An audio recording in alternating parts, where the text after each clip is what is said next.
ऐसा लॉज हैं स्टेट के पास कि आपको रोका जा सकता है और ये बात बिल्कुल reasonable.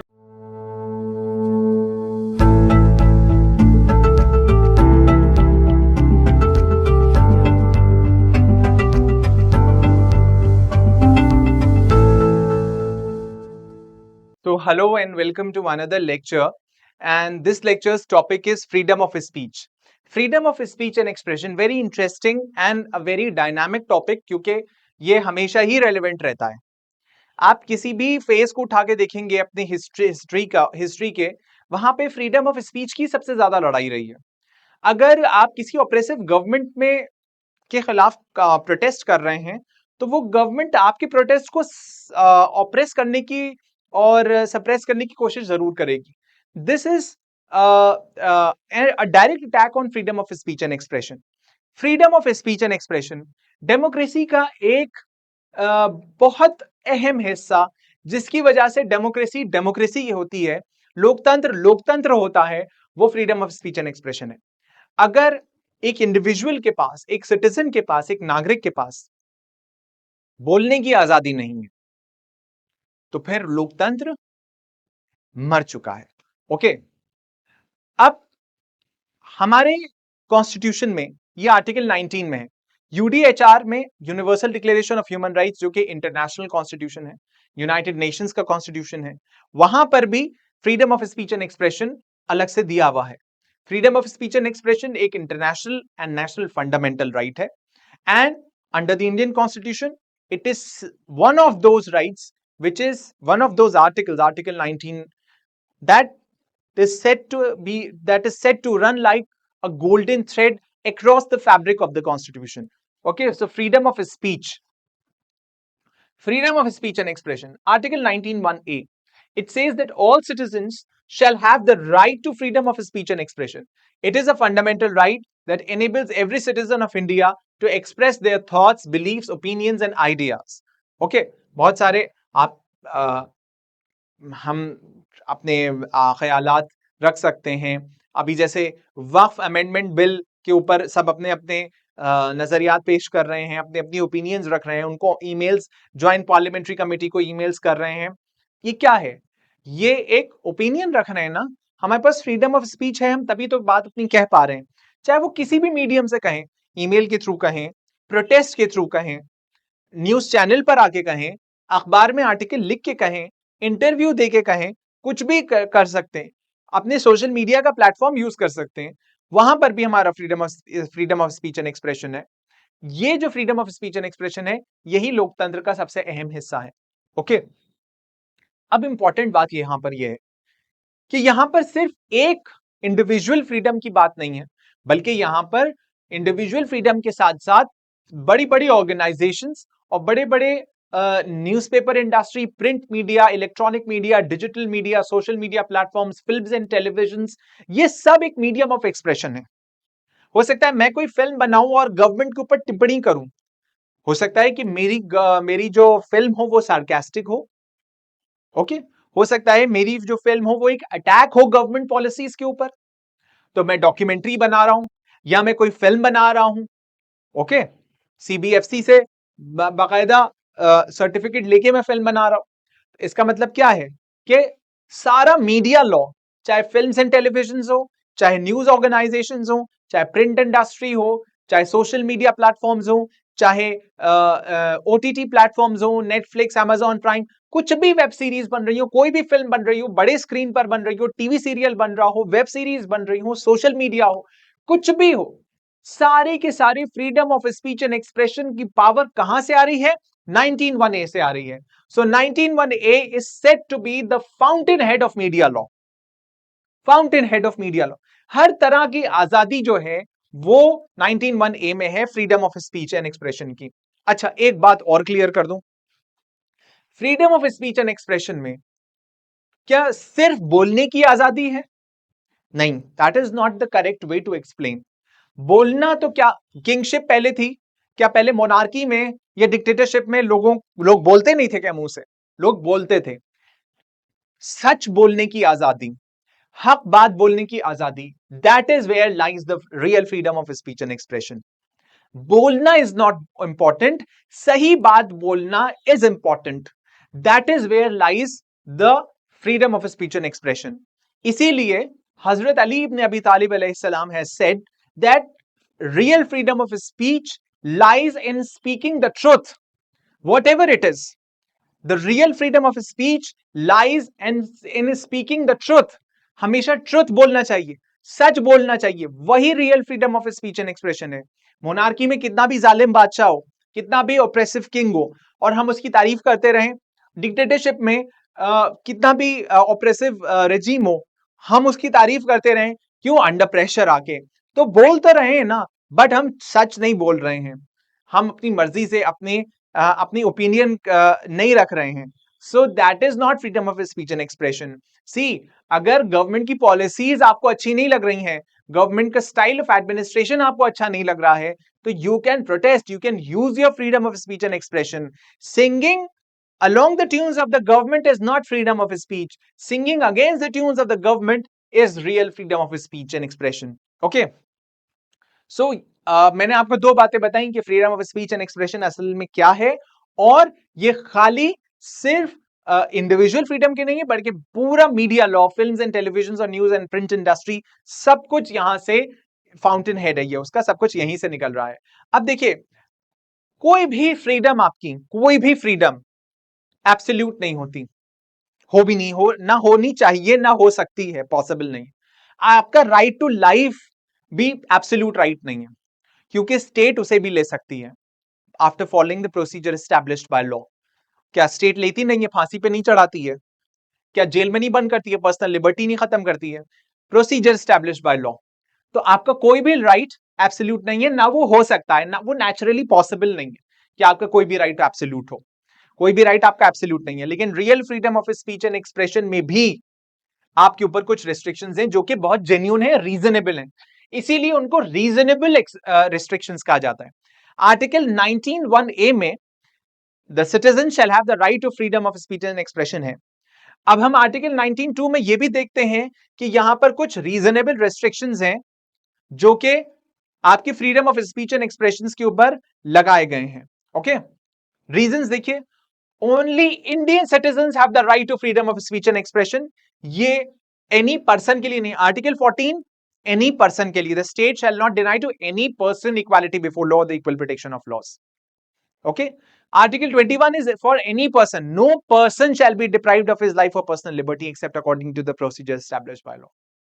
These are for persons, but this fundamental right is not for all persons. This is exclusively for the citizens of India. Okay, then comes this right under Article 19(1)(a) includes the right to express one's views and opinions regarding any matter and can be done via different types of mediums such as writing, by printing, word of mouth, by picture, by movie, etc. It is not an absolute right, as it allows the government to frame laws imposing certain restrictions. If the state fails to guarantee this right to all the citizens, then it would constitute a violation of Article 19(1)(a) of the Indian Constitution. Okay. Certain aspects related to the right to freedom of speech and expression involved in the Article 19(1)(a) of the Constitution. There is the freedom of press, freedom of commercial speech. This is very important. Freedom of the press. बहुत सारी case laws ऐसे हैं newspapers से related, print industry से related, जहां पर government ने उनके ऊपर रिस्ट्रिक्शंस लगाए और उनको freedom of speech and expression की वजह से उनको आजादी मिली. गवर्नमेंट के रिस्ट्रिक्शंस कोर्ट्स ने हटा दिए. तो freedom of press, freedom of commercial speech, इसमें एक बहुत इंपॉर्टेंट केस लॉ है हमदर्द दवाखाना वर्सेस यूनियन ऑफ इंडिया, जहां पे commercial advertisements are set to be covered under article 19(1)(a) as part of freedom of speech and expression. Right to broadcast. आपने कोई film बनाई है, कोई वेब सीरीज है, कोई सीरियल है, ब्रॉडकास्ट करिए, आपको कोई नहीं रोक सकता. राइट टू इंफॉर्मेशन, ये भी आपका freedom of speech and expression में. हमें पता होना चाहिए ना, हम मांग रहे हैं, तो इंफॉर्मेशन एंड स्पीकिंग, ये दो चीजें हैंड इन ग्लव्स की तरह हैं.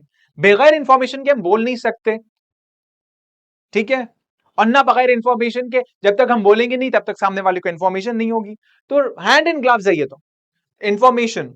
Right to criticise, right to dissent, हम डिसएग्री कर सकते हैं, जरूरी है कि हम आपकी बात से अग्री करें? No. Right to expression beyond national boundaries, right not to speak और right to silence, right to expression beyond national boundaries. Palestine में जेनोसाइड हो रहा है, हम बोल सकते हैं, यहां पे प्रोटेस्ट कर सकते हैं, प्रेसिडेंट ऑफ इंडिया को हम मेमोरेंडम लिख सकते हैं, कुछ भी हो सकता है। राइट नॉट टू स्पीक और राइट टू साइलेंस। अच्छा हाँ, जरूरी है कि बोला ही जाए, हमारी मर्जी नहीं है कि हम चुप रहना चाहते हैं तो हम चुप रहेंगे। राइट नॉट टू स्पीक हम नहीं बोल रहे, इसके ऊपर भी केस लॉ है, हमारी मर्जी नहीं है, हमारा दिल नहीं चाह रहा। Right not to speak, right to keep silence. तो देखिए, राइट टू स्पीक या फ्रीडम ऑफ स्पीच एक पॉजिटिव राइट है, लेकिन इसके एम्बिट में एक नेगेटिव राइट भी आता है, राइट टू कीप साइलेंस। जैसे राइट टू लाइफ में राइट टू डाई भी आता है, इसी तरीके से right to freedom of speech में राइट टू कीप साइलेंस भी आता है। ओके, रिस्ट्रिक्शंस क्या है, 19(2) में आते हैं। Okay, nothing in subclause A of clause 1 shall affect the operation of any existing law or prevent the state from making any law insofar as such law imposes reasonable restrictions on the exercise of the right conferred by the said subclause in the interest of the sovereignty and integrity of India, the security of the state. अब हम देखते हैं एक एक करके। security of the state, the government may restrict speech and expression that jeopardizes the security of the state. आपको आजादी दी गई है, लेकिन आपको स्टेट की सिक्योरिटी को खतरे में डालने की या उसको जियोपर्डाइज करने की आजादी नहीं दी गई। ऐसा लॉज हैं स्टेट के पास कि आपको रोका जा सकता है, और ये बात बिल्कुल रीजनेबल है, जेन्युइन है। ठीक है, पब्लिक ऑर्डर खराब होगा वो आपको इजाजत नहीं है, आप अपनी बात रखिए, डेमोक्रेटिकली रखिए। Friendly relations with foreign states, आप कोई भी ऐसी बात नहीं बोल सकते जिससे इंडिया के फ्रेंडली रिलेशंस किसी भी फॉरेन कंट्री के साथ खराब हो जाए, वहां पर रिस्ट्रिक्शंस हो सकते हैं। पब्लिक ऑर्डर, कोई भी ऐसी चीज जिससे इमिनेंट पब्लिक डेंजर हो।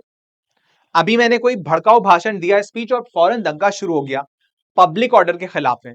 अगर मेरी स्पीचेस पब्लिक ऑर्डर के खिलाफ जा रही हैं, I can be restricted and that's very reasonable. Okay, decency and morality, देखिए डिसेंसी और मोरालिटी कहीं डिफाइंड नहीं है, पब्लिक ऑर्डर भी कहीं डिफाइंड नहीं है, डिसेंसी एंड मोरालिटी भी कहीं डिफाइंड नहीं है। हो सकता है कि डिसेंसी एंड मोरालिटी के पैरामीटर्स मेरे लिए जो हैं वो आपके लिए ना हो।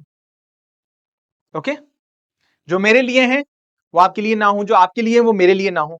तो decency and morality is something which is not defined, and if it is not defined तो ये सर्कमस्टांसेस के साथ, सोशल पैरामीटर्स के साथ नापे जाते हैं।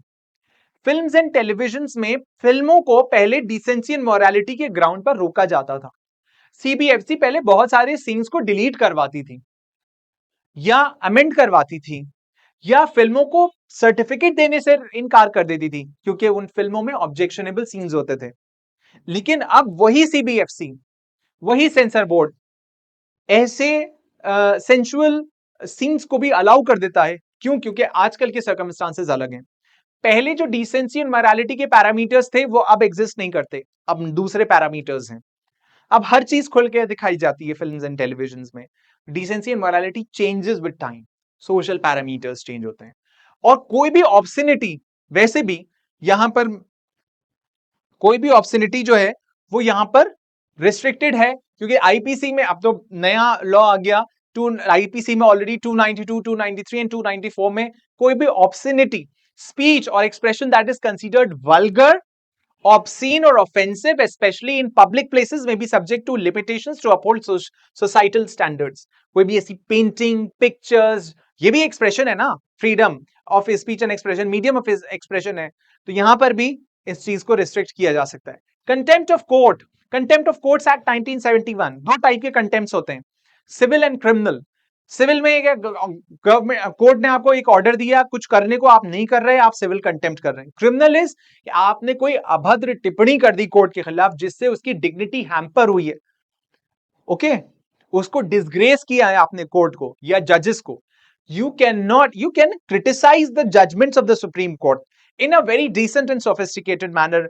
You have full right to dissent, but you do not have the right to speak immoral words, okay, and unwarranted words for the judiciary. That amounts to criminal contempt, and you can be restricted in that. So Contempt of Courts Act 1971. Defamation, you cannot say that I have my freedom of speech and expression, I can defame and insult anybody in the public places so that I can hamper or endanger his his prestige in the society. That you cannot do. Defamation is something that you have insulted someone whose prestige has been harmed socially and he has faced some loss. Defamation has taken place and you can sue him. You can be sued. He can be punished. Section 499 and 500 of the IPC में पहले ही defamation एक criminal offense था और इसके साथ साथ क्या है कि ये एक tort भी है, तो इसमें compensation भी लिया जा सकता है. Incitement to an offense, आप ये नहीं कह सकते कि मेरा freedom of speech and expression है तो मैं किसी को भी कुछ भी भड़काऊं crime करने के ऊपर. That is not allowed. Okay. Sovereignty and integrity of India. If you are doing something, if you are using your freedom of speech and expression in a way that is endangering the sovereignty and integrity of India, this is something not allowed, uncalled for, and you can be again restricted. See, I told you, now there are some case laws. I told you that there are freedom of the press. Ramesh Thapar versus the State of Madras. In this case, the Supreme Court of India upheld the right to freedom of press as an essential part of democracy. Okay, then comes Bijoy Emmanuel versus the State of Kerala. अभी हमने देखा right to keep silence. Right to keep silence में ये case आता है Bijoy Emmanuel versus the State of Kerala. 3 students, school students Kerala में जो एक डिफरेंट ट्राइब से बिलोंग करते थे, they did not used to sing the national anthem in every morning's assembly in the school. उनको बहुत बार वार्न किया गया कि आप स्ट्रेट तो खड़े रहते थे लेकिन नेशनल एंथम अपने मुंह से गाते नहीं थे. उन्होंने कहा कि हम जिस ट्राइब से बिलोंग करते हैं वहां पर हमारा रिलीजन अलाउ नहीं करता कि हम other than our religious songs कोई भी और सॉन्ग गाएं. फाइनली उनको स्कूल से बाहर निकाल दिया गया. मामला सुप्रीम कोर्ट पहुंचा. सुप्रीम कोर्ट ने कहा कि वो डिसरिस्पेक्ट तो नहीं कर रहे हैं, स्ट्रेट खड़े हुए हैं, तो राइट टू कीप साइलेंस भी है, उनको आप जबरदस्ती नहीं कर सकते. अगर वो स्ट्रेट खड़े हुए हैं, they are showing their respect for the national anthem, that is enough. Do not force them, do not compel them to sing the national anthem. And also ये freedom of religion भी तो है. Okay, so Bijoy Emmanuel versus the State of Kerala. Then comes Odesi Communications Private Limited versus Lok Vidyan Sangathan. See, इसमें supreme court ने कहा it can no longer be disputed that the right of a citizen to exhibit films on the Doordarshan subject to the terms and conditions to be imposed by the Doordarshan is a part of the fundamental right of the freedom of speech and expression guaranteed under 19(1)(a), which can be curtailed only under circumstances which are set out in clause 2 of article 19. तो यहां पर supreme court ने Odyssey communications में bandit queen एक ऐसी film थी जहां पर एक फिल्म एक औरत की कहानी है जहां पे वो चंबल के डकैतों में जाके मिल जाती है, उसको उसका रेप होता है, उसमें उसके साथ अब्यूजेस होते हैं, उसमें काफी ज्यादा कस वर्ड्स यूज हुए हैं, उसमें काफी ज्यादा ऑब्जेक्शनेबल सीन्स दिखाए गए हैं. The question was, supreme court was of the opinion कि यहाँ पर जो सीन्स दिखाए गए हैं या जो वर्ड्स सुनवाए गए हैं वो सेक्सुअली अराउज करने के लिए नहीं किए गए बल्कि परपिट्रेटर्स के लिए डिसग्रेस क्रिएट करने के लिए. तो कंटेक्स्ट भी देखा जाता है कि कौन सी फिल्म किस कंटेक्स्ट में बनी है. S Rangarajan versus P Jagjivan Ram. In this case, the Supreme Court bench held that freedom of expression, which is legitimate and constitutionally protected, cannot be held to ransom by an intolerant group of people. अभी हम recent देख सकते हैं पद्मावती के case में, पद्मावत के case में कितना ज्यादा restrictions हुआ. सुप्रीम कोर्ट ने कहा हम क्रिएटिव राइट सप्रेस नहीं होने देंगे, पद्मावत चलेगी, चलेगी, सब सारे स्टेट्स में चलेगी. उसको उसका जो फीचर है उसको हम फीचर होने से नहीं रोक सकते फिल्म को. Union of India versus Association for Democratic Reforms. In this case, the Supreme Court bench observed that one-sided information, disinformation, misinformation, and non-information all equally create a uniform citizenry, which makes democracy a farce. Therefore, casting of a vote by misinformed and non-informed voters or a voter having one-sided information only is bound to affect the democracy seriously. So that is how it concludes. To conclude, the right to freedom of speech and expression is a fundamental right that empowers an individual to express their opinions, thoughts, beliefs, and ideas. The scope of this has been expanded to include the freedom of the press, the right to information, including commercial information, the right to quiet, and the right to criticize. While reasonable restrictions are necessary to maintain public order, it is important to safeguard this right and ensure its effective implementation. So that is all about freedom of speech and expression. Thank you.